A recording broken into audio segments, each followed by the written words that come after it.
안녕하세요. 저는 곧 칠순을 바라보는 60대 여성입니다.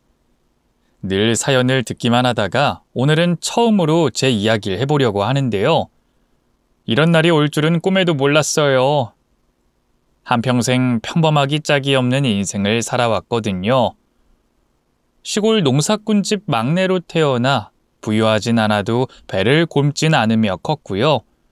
동네 이장님 소개로 만난 남자와 결혼해 슬하에 일남일녀를 뒀죠.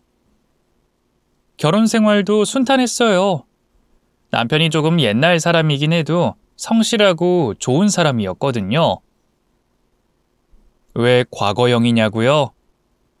사실 남편은 5년 전 암으로 제 곁을 떠났답니다. 당시엔 세상을 다 잃은 것 같은 기분이었지만 그래도 지금은 많이 괜찮아졌어요.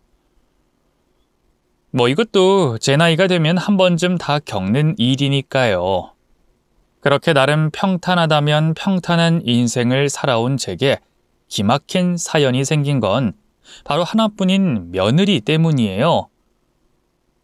요즘 애들 같지 않게 착실하고 순종적이던 며느리의 충격적인 정체를 얼마 전 알게 됐거든요. 10년이 넘는 긴 세월 동안 저는 물론 제 아들까지 아주 감쪽같이 속였더군요. 무슨 사연인지 궁금하시다고요?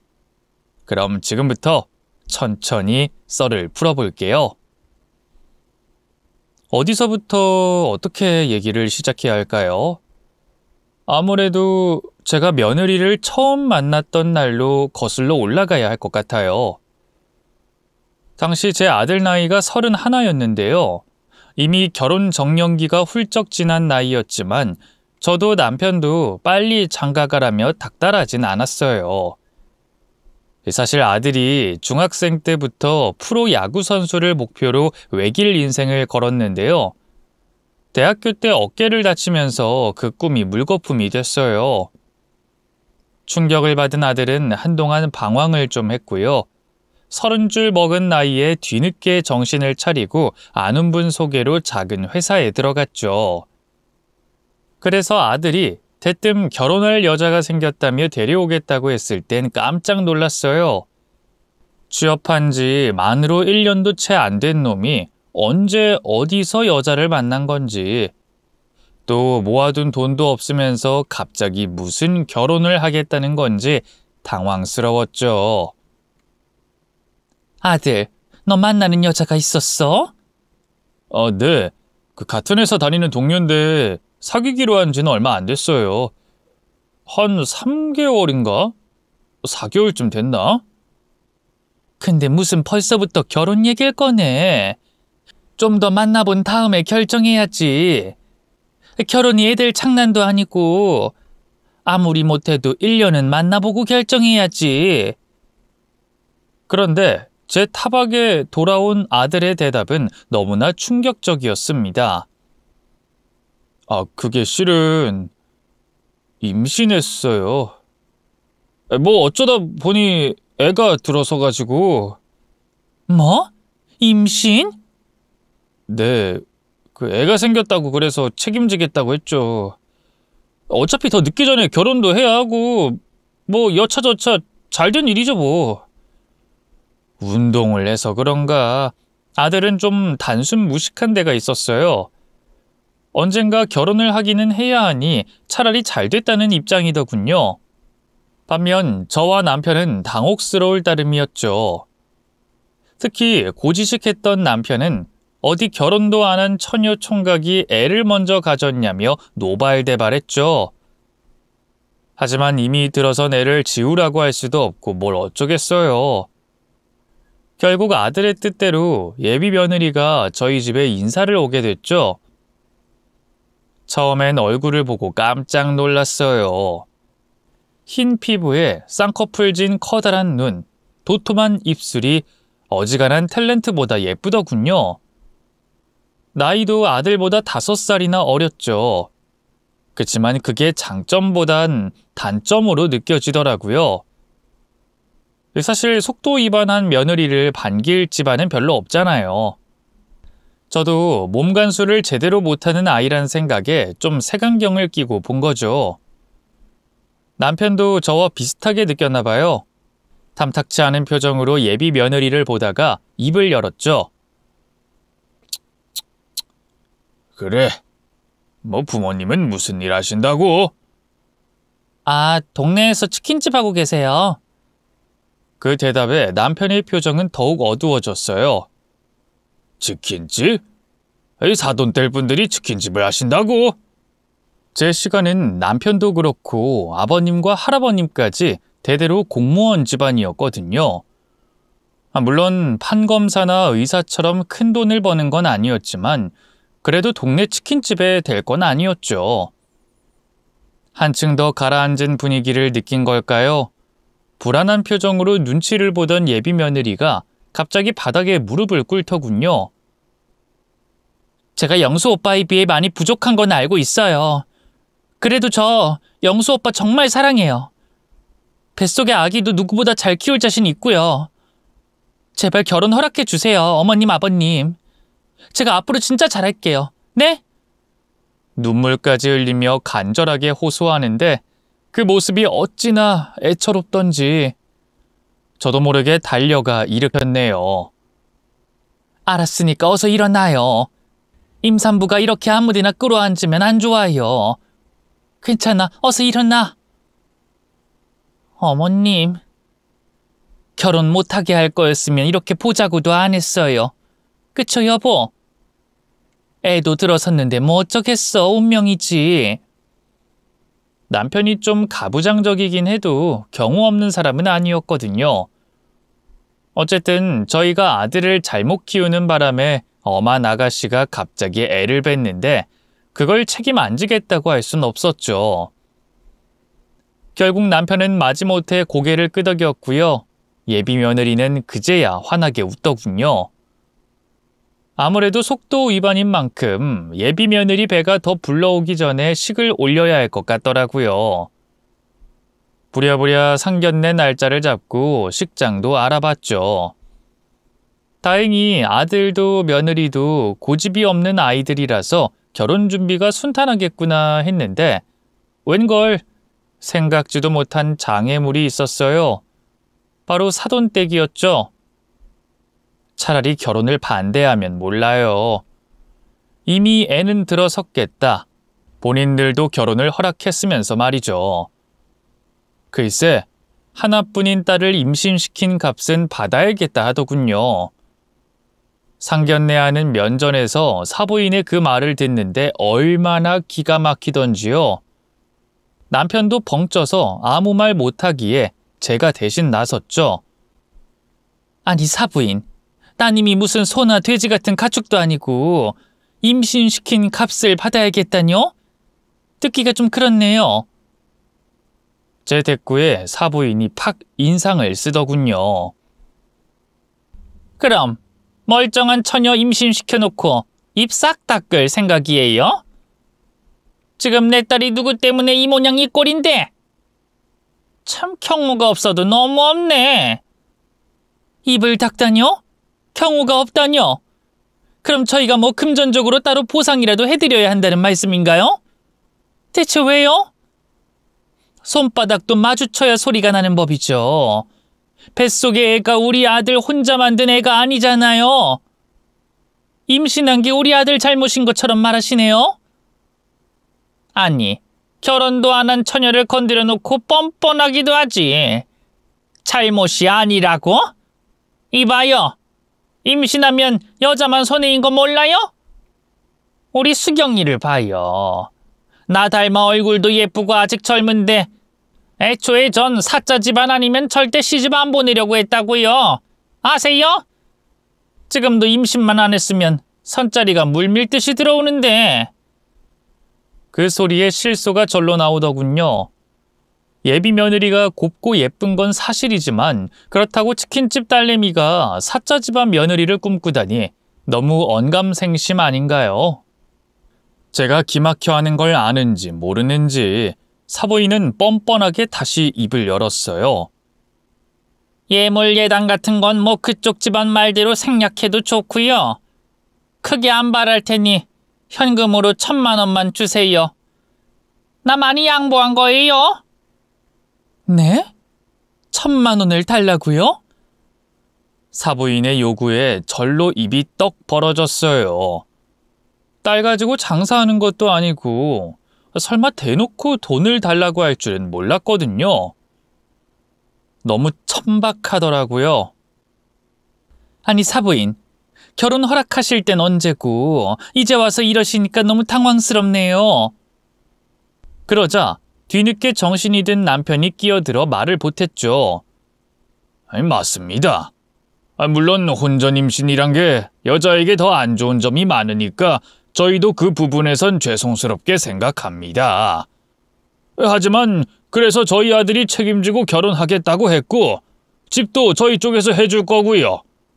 애들 둘이서 손주 낳고 잘 살면 그걸로 충분한 거 아니겠습니까? 글쎄 그건 아들 가진 댁들 입장이고요. 저희 딸이 임신만 안 했어도 훨씬 더 좋은 집안에 시집갈 수 있었다니까요. 그걸 보상해 주셔야 맞는 거죠. 사자 집안에 갔어봐 1,000만 원이 아니라 1억은 받았겠네. 도무지 말이 통하질 않더라고요. 결국 그날의 상견례는 그렇게 파토가 났고요. 화가 난 남편은 그냥 애 지우고 파혼하자며 씩씩댔죠. 처음엔 아들도 저희 뜻을 따르겠다고 했어요. 아마 자기가 생각해도 예비 장모가 너무했다 싶었나 봐요. 하지만 이튿날 예비 며느리를 만나고 오더니 바로 또 말이 달라지더군요. 어머니 아버지, 이제 와서 결혼을 물을 수도 없잖아요. 그냥 깔끔하게 1,000만 원 주고 끝내는 게 어때요? 어차피 예물 예단도 다 생략하기로 했잖아요. 당연히 남편은 노발대발했죠. 1,000만 원이 무슨 옆집 개 이름인 줄 알아? 모아둔 돈도 없어서 부모 돈으로 장가가는 게 어디서 1,000만 원을 내놔라 말아야. 그럼 어떡해요? 뱃속에 있는 손주를 이대로 죽이실 거예요?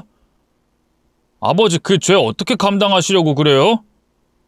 뭐가 어쩌고 어째 임마? 아유 두 사람 다 그만해요.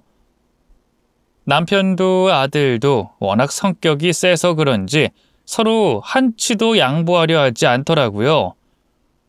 결국 저는 예비 며느리에게 연락해 따로 얘기 좀 하자고 했죠. 어떤 얘기를 할지 짐작했는지 예비 며느리는 잔뜩 기가 죽어 나왔더라고요.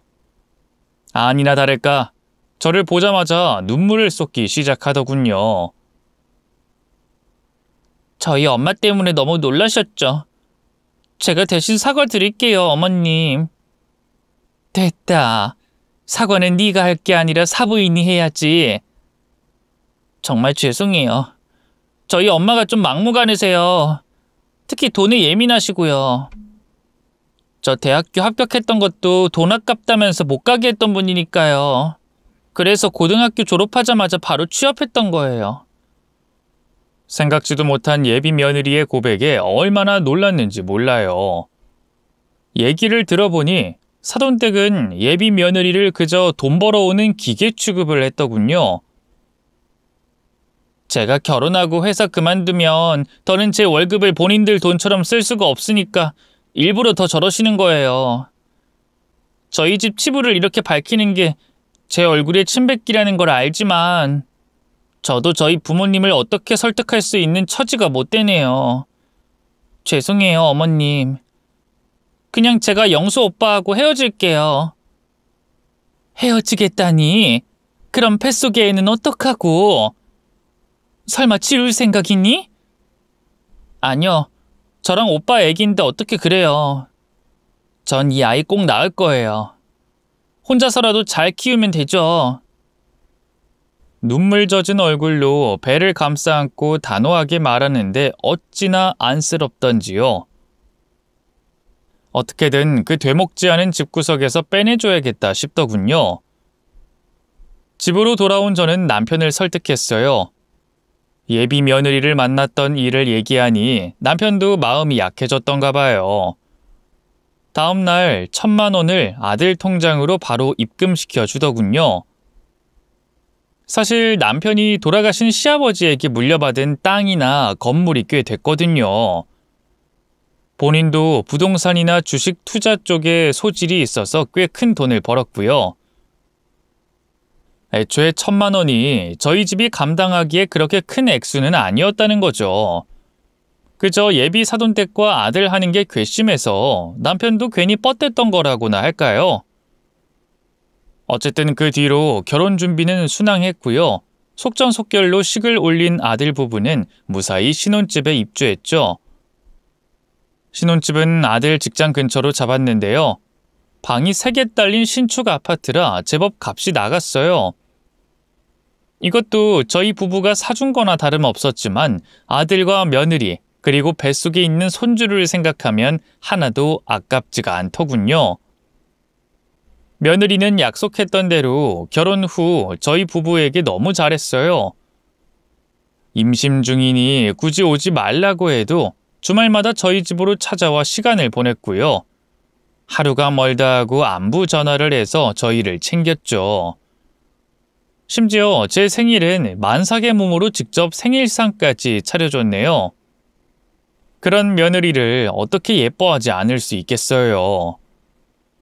자연스레 저도 며느리를 챙기게 되더라고요. 맛있는 음식점에 가면 며느리가 생각나서 꼭 포장해 갖다 주게 되고요. 며느리 출산 기념 선물로 고급 산후조리원을 끊어주기도 했어요. 그 나이 때 여자들이 좋아할 만한 명품 가방도 하나 사주고요. 며느리는 결혼 후에야 진정한 가족이 생긴 것 같다면서 너무 행복해하더군요. 저희 집이 없이 살아서 그런가 부모님이 늘 싸우기만 하고 집안 분위기도 별로 안 좋았거든요. 엄마는 늘 저를 보면 돈 얘기만 하시고 그래서 이렇게 어머님이 저 딸처럼 챙겨주실 때마다 너무 감사해요. 감사는 무슨. 그만큼 너도 날 친정 엄마처럼 챙겨주잖니. 말이 나온 김에 내가 너희 친정 엄마라고 생각하고 뭐든 필요한 거 있으면 다 말하렴. 힘이 닿는 데까지 해줄 테니까. 또 영수가 힘들게 하면 바로 얘기하고. 알았지? 네, 감사해요, 어머님. 역시 어머님이 최고예요. 시간이 흐를수록 저희 고부 사이는 더욱 더 돈독해졌어요. 딸이 누가 친딸인지 모르겠다면서 질투할 정도였죠. 이듬해 초, 며느리는 예쁜 딸을 낳았어요. 내심 아들이길 바라던 남편은 실망한 눈치였지만 그것도 잠시 곧 하나뿐인 손녀에게 푹 빠졌죠. 그건 저 역시도 마찬가지였어요. 매일같이 자진해서 아들내로가 손녀를 돌봐줬답니다. 출산한 지 얼마 안 된 며느리가 조금이라도 쉬었으면 하는 마음도 있었고요. 그렇게 시간은 화살처럼 빠르게 흘렀어요. 그리고 손녀가 초등학교 고학년이 될 무렵 늘 웃음꽃만 피던 저희 가족에게도 처음으로 어두운 그림자가 덮쳤죠. 바로 남편의 폐암 선고였어요.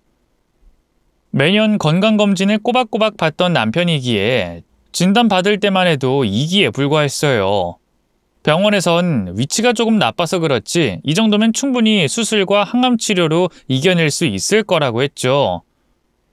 그래서 남편도 희망을 갖고 수술과 지옥 같은 항암치료를 잘 견뎌냈고요.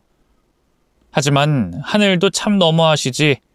몇몇 항암체가 남편에게 잘 맞아 오히려 남편의 몸을 더욱 약화시켰고요.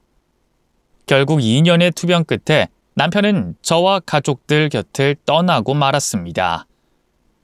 지금이야 이렇게 담담하게 얘기하지 당시엔 정말 너무 힘들었어요.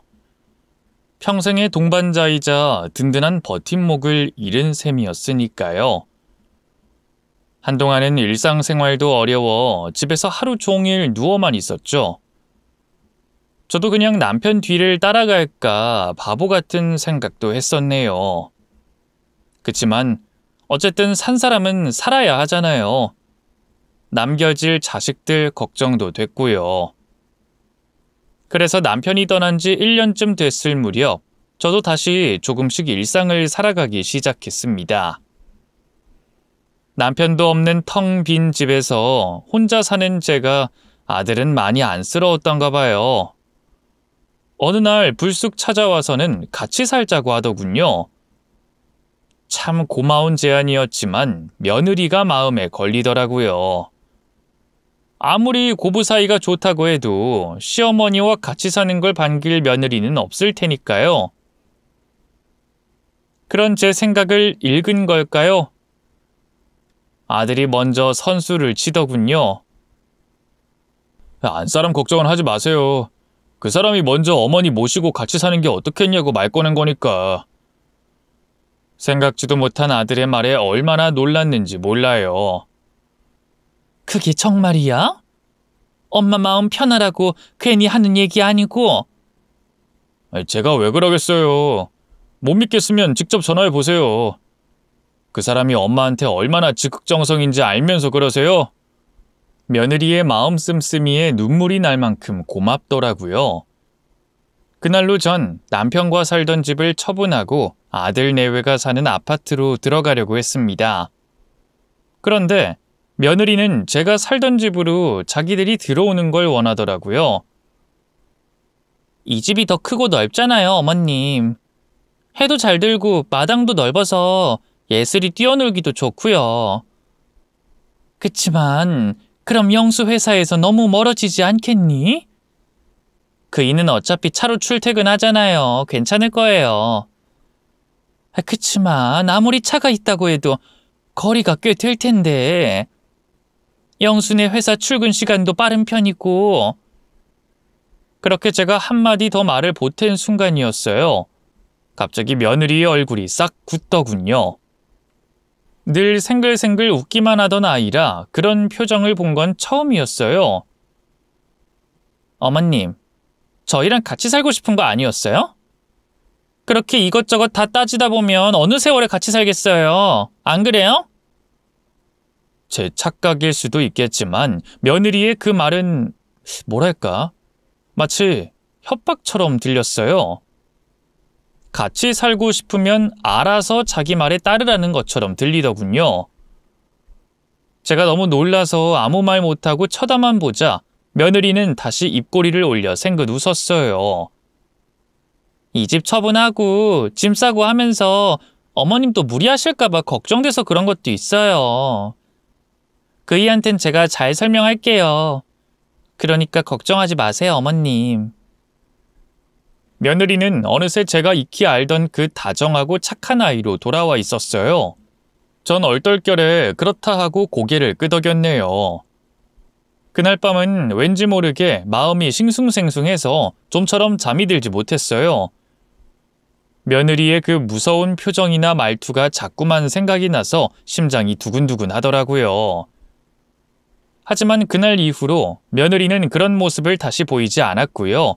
합가한 이후에도 저를 살뜰히 챙겼죠. 결국 전 제가 너무 예민했겠거니 하고 넘겼네요. 그러던 어느 날이었어요. 독립해 혼자 살고 있던 딸이 모처럼 만에 집에 놀러왔죠. 때마침 며느리는 손주 학부모 모임 때문에 집을 비운 상태였어요. 일하는 아주머니한테 커피를 내와 달라고 한 뒤 딸애와 둘이 거실에 자리를 잡고 앉았죠. 요즘 어떻게 지내는지 한참 수다를 떨던 딸은 한참 만에야 본론을 꺼내더라고요. 바로 남편이 남긴 재산 얘기였죠. 집과 연금뿐만 아니라 꽤 많은 액수의 저축, 그리고 고향에 있는 땅과 건물까지 남편이 제게 하나하나 다 세세하게 말하는 성격이 아니라 몰랐는데 규모가 꽤 되더군요. 자식들도 꽤나 놀란 눈치였죠. 특히 딸아이가 관심을 많이 보이더니만 아예 나를 잡고 찾아온 거였어요. 엄마, 아빠 유산 오빠랑 내가 받은 거 말고도 꽤 되지. 아빠가 엄마 앞으로 미리 증여해둔 것도 있잖아. 갑자기 그건 왜? 혹시라도 오빠한테 다 물려줄 생각은 말라고. 다른 엄마들처럼 아들, 딸 차별하고 그러면 나 정말 서운해. 걱정 말어. 너랑 오빠랑 반씩 똑같이 나눠줄 테니까. 아니 근데 넌 벌써부터 유산 얘기를 하니?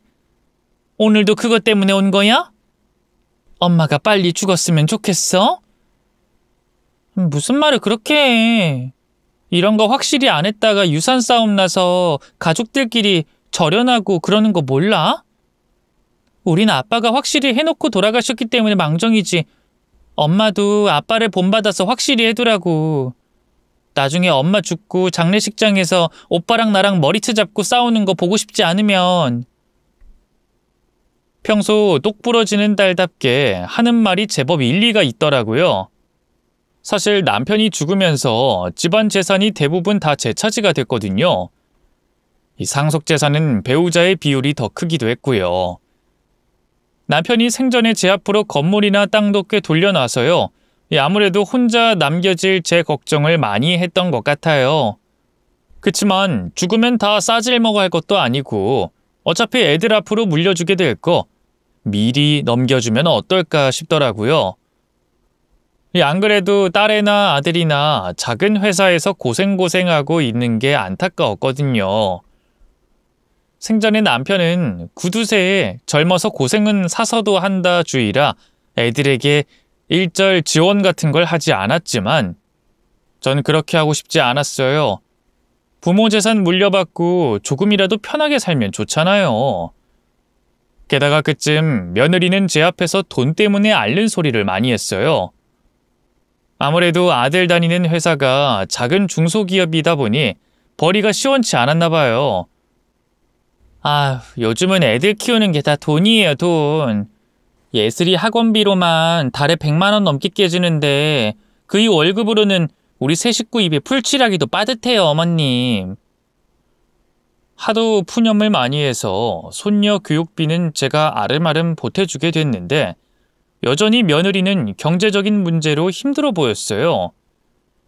심지어 맞벌이를 고민하기도 하더라고요. 친구가 최근에 카페를 하나 열었거든요. 근데 그게 벌이가 쏠쏠한가 봐요. 손님은 미어 터지는데 일손이 딸린다고 저한테 예슬이 학교가 있는 시간이라도 와서 도와달라고 하네요. 그래?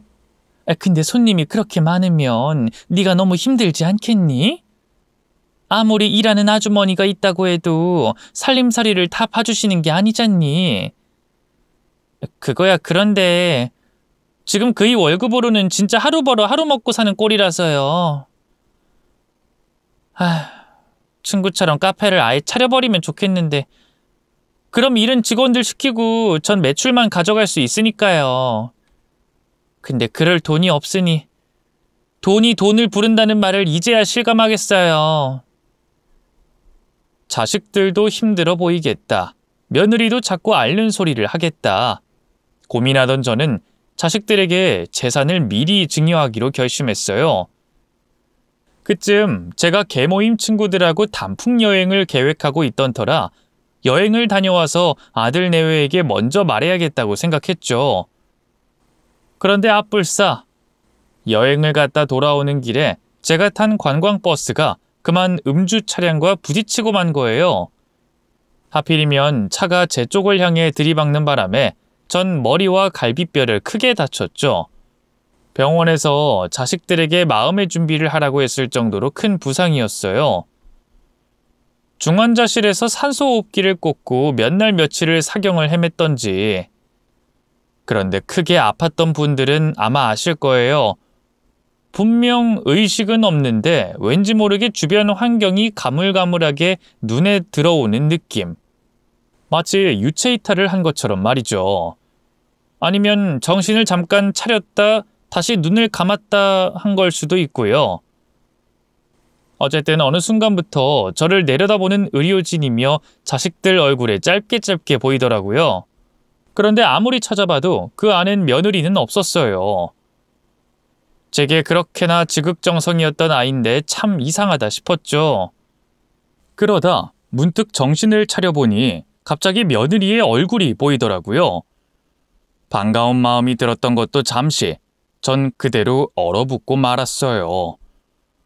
저를 내려다보는 며느리의 눈빛이 어찌나 차디차던지. 북풍 한설이 따로 없더군요. 합가 전 제게 무섭게 얘기하던 그때 그 모습도 생각나더라고요. 우리 며느리가 왜 나를 저렇게 볼까 의아했던 것도 잠시. 이내 며느리의 입술이 열렸어요. 그리고 전 아까보다 더 큰 충격에 빠지고 말았죠. 망할 늙은이, 명줄 왜 이렇게 질긴 거야? 죽으려면 빨리 죽을 것이지. 분명 며느리의 입에서 나온 말이었어요. 제 귀를 의심하는 사이 며느리는 또다시 중얼중얼 말을 뱉었죠. 지 남편 죽었다고 금방이라도 뒤따라갈 것처럼 굴더니만 괜히 같이 살자고 했어. 환심 사서 유언장 쓰게 만들기 전에 이렇게 사고 날 줄 알았으면 그냥 둘걸. 어차피 아가씨랑 반반 나누게 될 거 괜히 개고생만 했네. 이게 꿈인지 생신지 도무지 알 수가 없더군요. 제가 혼란스러워하는 사이 며느리는 빠르게 등을 돌렸고요. 전 그대로 다시 의식을 잃고 말았습니다. 그리고 다시 눈을 떴을 땐 의사와 간호사들이 저를 보고 있었어요. 정신 드십니까, 김옥순 씨? 여기 어딘 줄 알겠어요? 대답이 힘들면 눈만 2번 깜빡여 보세요. 의사의 말에 전 간신히 2눈을 깜빡였어요. 그러자 의사가 이건 기적이라면서 고생했다며 제 손을 잡아주더군요. 맞아요. 전 생사의 고비를 무사히 넘기고 살아난 거였어요. 꿈만 같았죠.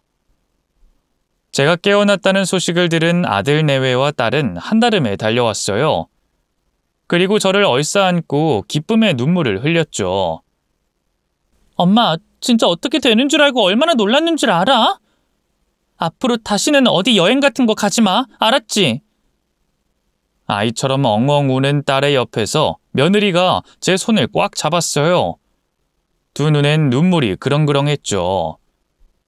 어머님, 진짜 무사히 돌아오셔서 다행이에요. 그동안 어머님 진짜 큰일 나실까봐.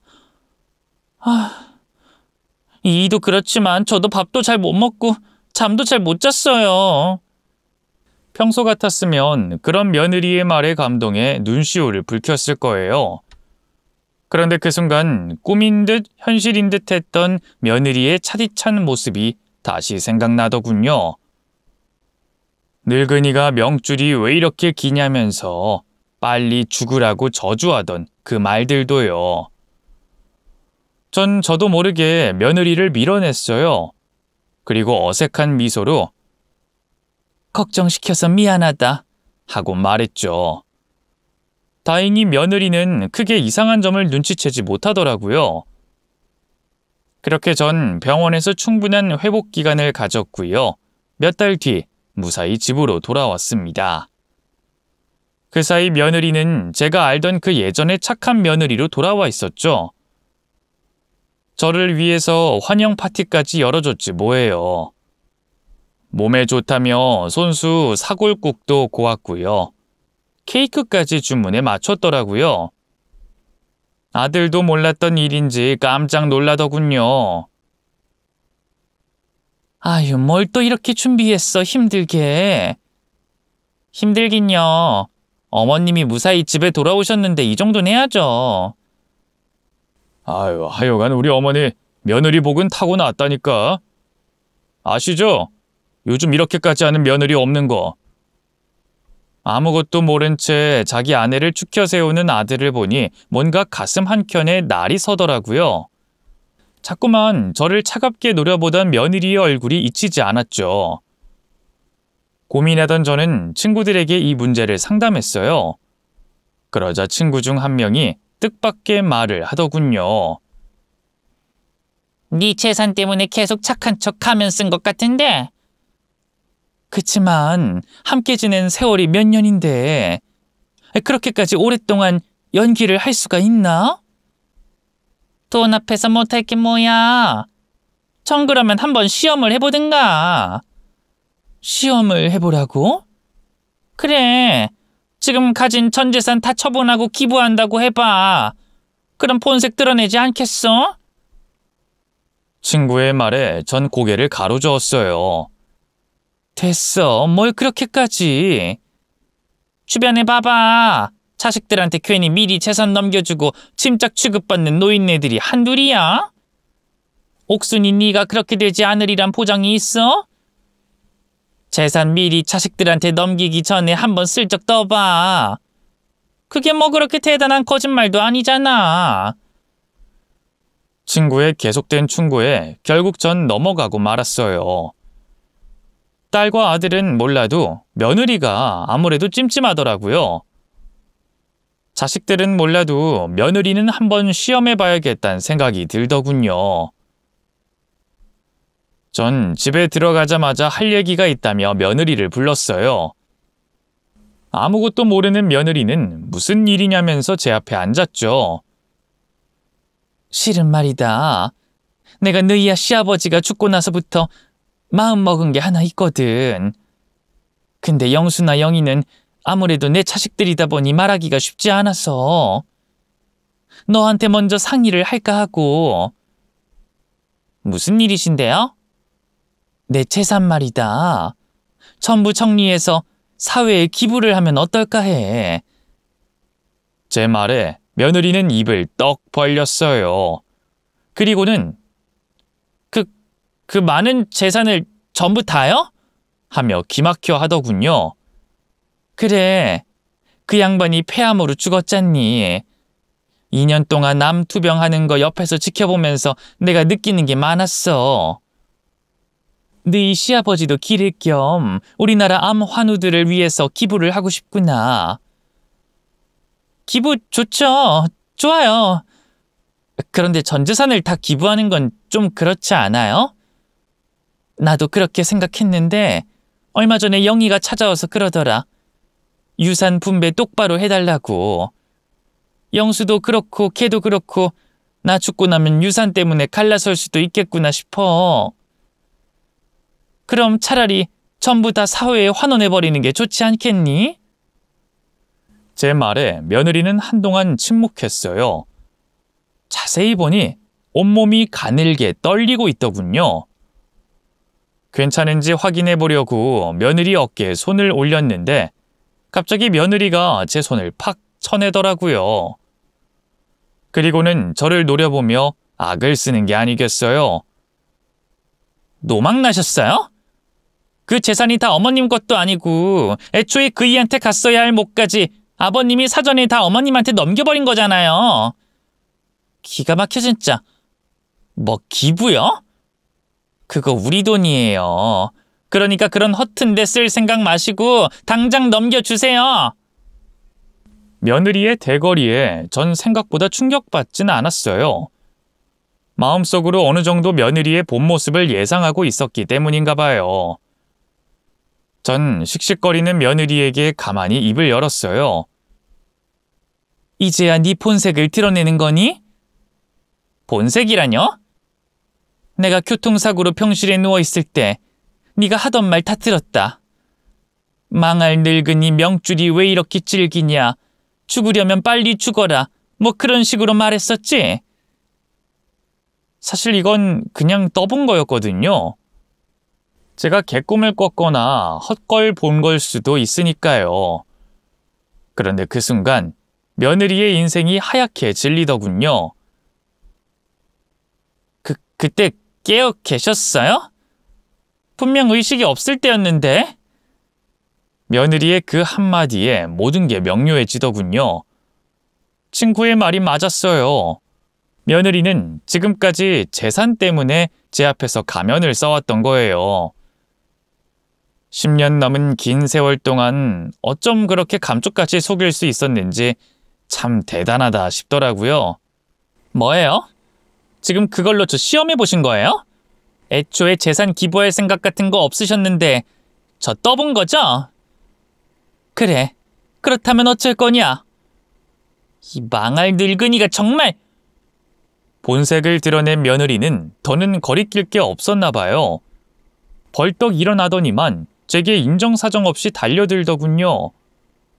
그리고 며느리의 손이 제 얼굴을 향해 날아오는 순간 전 이대로 얻어맞는다는 생각에 두 눈을 질끈 감았죠. 그런데 바로 그때였어요. 당신 지금 뭐 하는 거야? 미쳤어? 언제 왔는지 아들이 달려와 저와 며느리를 떼어놨어요.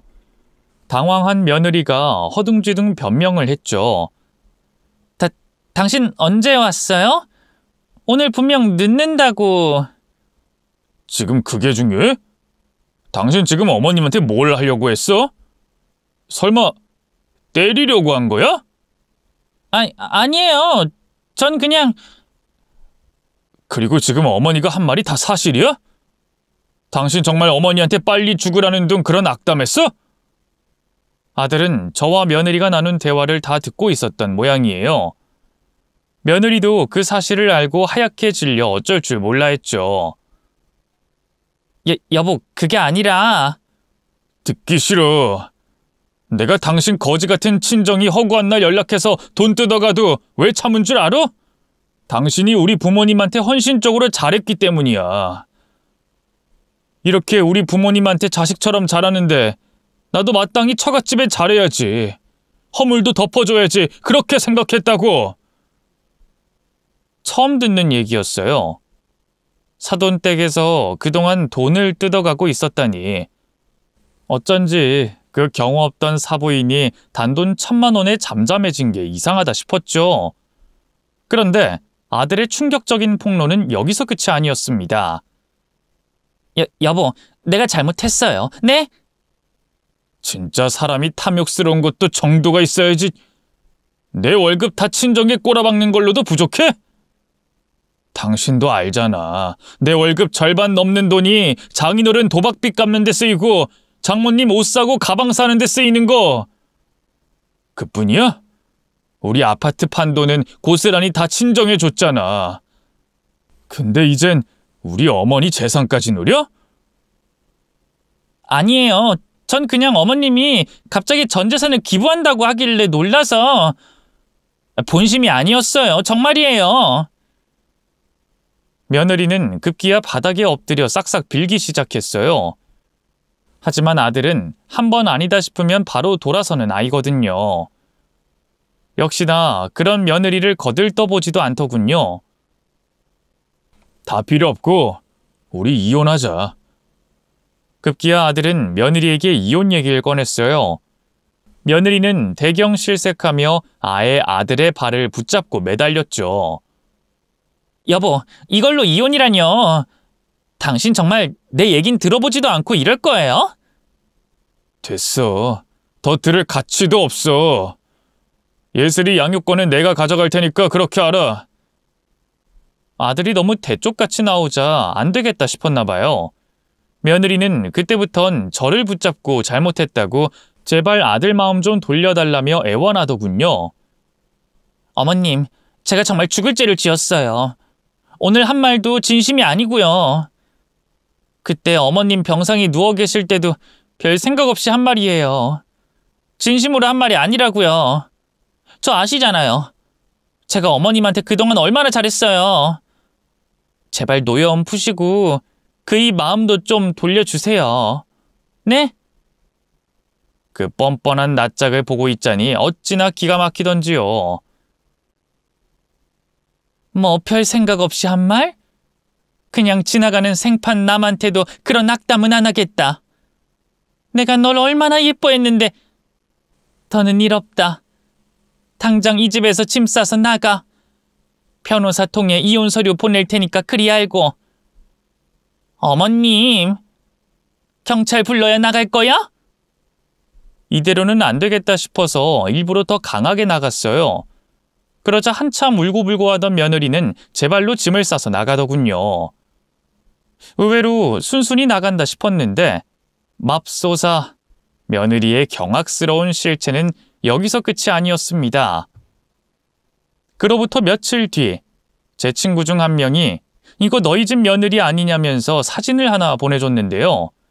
글쎄 다른 남자 팔짱을 끼고 있는 게 아니겠어요. 얼굴 표정이며 밀착된 몸을 보아하니 보통 친밀해 보이는 게 아니었어요. 뭔가 냄새가 난다 싶더군요. 전 지인들을 수소문해 사설 탐정을 고용했고요. 며느리의 뒷조사를 시작했습니다. 그리고 드러난 진실은 너무나 충격적이었어요. 며느리는 꽤 오래전부터 외간 남자와 바람을 피우고 있었어요. 심지어 친정을 핑계대며 빼간 돈 중 일부는 그 남자에게 주기도 했더군요. 애초에 제 재산을 빨리 상속받고 싶어 했던 것도 이혼할 때 재산 분할로 더 많은 돈을 가져갈 수 있으니 그랬던 거예요. 참 간도 크죠. 이 사실을 안 아들은 큰 충격을 받았어요. 시어머니인 저도 뒤로 넘어갈 정도였으니 10년 넘게 같이 한 입을 덮고 살던 제 아들은 오죽했겠어요. 아들은 지 애비를 닮아 위기에 몰리면 더 칼 같아지는 구석이 있거든요. 다행히 바로 정신을 차리고 이혼 소송 준비를 하더군요. 며느리의 외도며 친정 문제까지 법정 증거로 유리하게 쓰일 수 있는 건 전부 모았죠. 덕분에 아들은 이혼 소송에서 큰 문제 없이 손녀의 친권과 양육권을 모두 가져올 수 있었고요. 상간남 소송에서도 승소해 위자료까지 받아낼 수 있었습니다. 그 뒤로 며느리의 인생은 진창으로 처박혔어요. 아들과 며느리가 같은 회사 다닐 적 회사 사람에게 들으니 며느리는 그 상간남에게서도 버림받았다고 하더군요. 아마 그 상간남은 며느리를 그저 물조로만 여겼던 거겠죠. 결국 며느리는 다시 친정으로 돌아갈 수밖에 없었는데요. 그 친정 부모도 기댈 수 있는 사람들이 아니잖아요. 유일한 돈줄이었던 제 아들에게서 버림받고 돌아온 며느리를 참 모질게도 구박했던 모양이에요. 결국 며느리는 요즘 남의 집 식모살이를 하면서 돈을 벌고 있다고 하더군요. 자기를 위해 쓰는 돈은 하나도 없고 대부분 다 자기 친정아버지 빚 갚는 데 쓰이나 봐요. 한때 제 딸같이 여겼던 아이인 만큼 씁쓸한 마음이 드는 것도 사실이에요.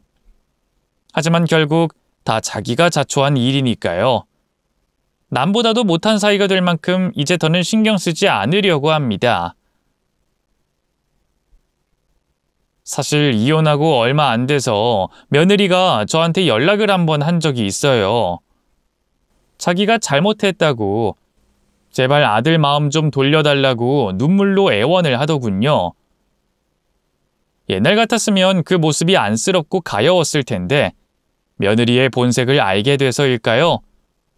또 어떻게 사람 뒤통수를 치려고 그러나 경계되기만 하더라고요. 그래서 앞으로 다시는 연락하지 말라고 모질게 말하고 끊었죠. 저희 집 재산을 노렸던 건 둘째치고 제 아들 두고 바람핀 건 용서할 수가 없더라고요. 다행히 아들은 이혼 후에도 잘 살고 있어요. 제 앞에선 내색하지 않은 걸 수도 있겠지만 그렇게 힘들어하는 것 같지 않아요. 밥도 잘 먹고 잠도 잘 자고 평소에 아들과 다를 게 없답니다. 그리고 아는 분 소개로 아들이 재작년에 회사를 더 큰 곳으로 옮겼는데요. 나이 들면서 일 욕심이 생겼는지 부쩍 열심이더라고요.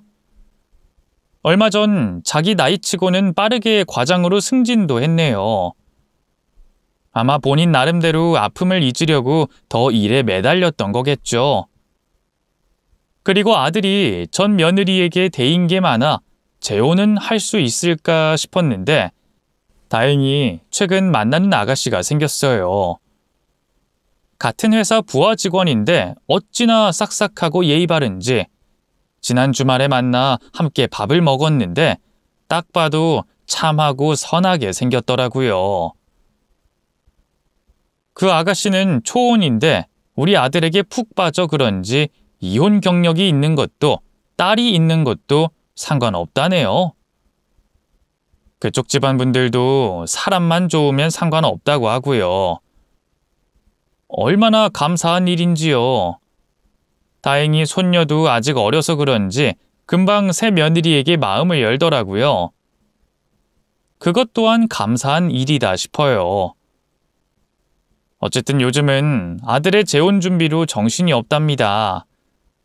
아들의 두 번째 결혼은 부디 잘 풀리길 바라야죠. 긴 얘기 들어주셔서 감사합니다. 모두 행복하세요.